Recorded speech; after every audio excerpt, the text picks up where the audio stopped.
Well, tonight, warnings of a possible twindemic of both COVID and the flu. The CDC estimates an average of 36,000 people died of the flu each year over the past decade.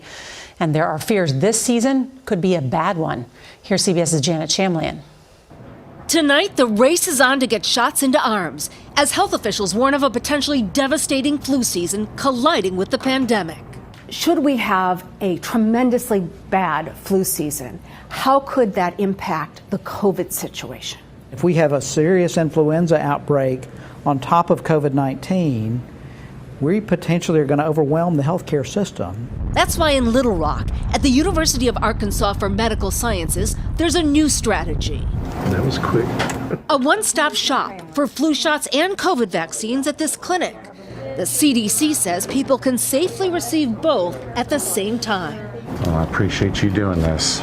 Andrew Ben's got a COVID booster in his right arm. Here's your flu shot? Yes, sir. And the flu shot in his left. COVID is like a wildfire right now, and I want to do everything I can to mitigate the spread. With pandemic lockdowns, the CDC says the 2020 flu season was the mildest on record. Experts say with fewer people exposed last year, flu resistance is now lowered. So are we in for a catastrophic flu season?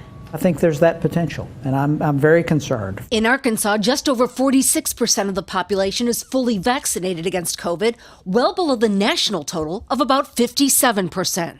The clinic was hoping to reach more unvaccinated people, but giving flu shots can save lives too. What is your level of concern about flu this season? Usual.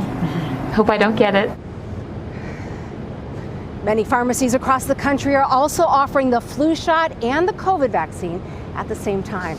In terms of guidance, the CDC is recommending a yearly flu shot for just about everyone, starting with babies 6 months old.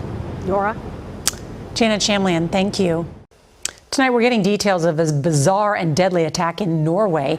A man fired arrows at people today near Oslo. Norwegian police say that at least 5 people were killed and a number of others hurt. Police did arrest a suspect. No word on a motive.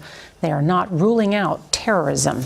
Well, tonight, the TSA is reporting an all-time record number of guns seized at airports. In the first 9 months of this year, nearly 4,500 passengers were stopped trying to carry guns through security. More than 80% were loaded, and that'll cost you $10,000 in fines. The highest numbers were found at the airports in Atlanta, Dallas-Fort Worth, and Houston. All right, tonight, federal health officials are urging food companies to help America shake its appetite for salt.